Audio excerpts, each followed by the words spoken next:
hindi nyo pa nasubukan ang way ng pagluto ng crabs ng ganito, ay ako nang nagsabi sa inyo, i-try nyo na. Bigyan naman natin ng konting twist at kakaibang lasa na tsak na babalik-balikan ninyo. Super sarap po ito at iwas na rin sa high blood. O diba may pangontra kaagad? Hahatiin lang natin ang ating crabs para manuot talaga yung sauce sa kaloob-looban. Pero kung gusto nyo ng buo ay pwedeng-pwede po. Mag-umpisa tayong magluto. Ayan, sa pinainit na kawali, maglagay lang tayo ng maraming butter. Yes, damihan natin ng butter. Maglagay tayo ng konting mantika para hindi masunog ang ating butter. Una kong igisa ang ating sibuyas dahil madali pong masusunog ang bawang. Ano ba talaga ang nauna? Bawang or sibuyas?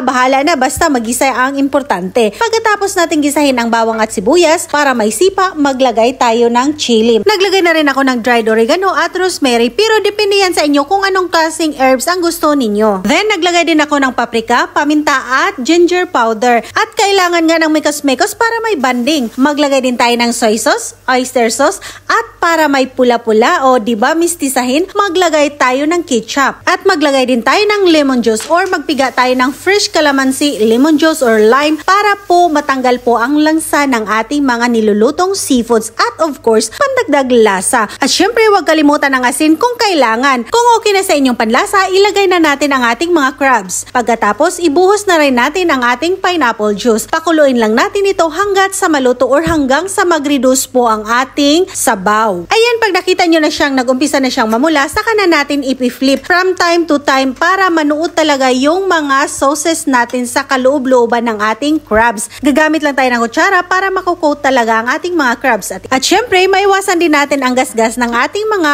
lutuan. O, paano yan? Tatakamin ko na naman kayo. O, diba?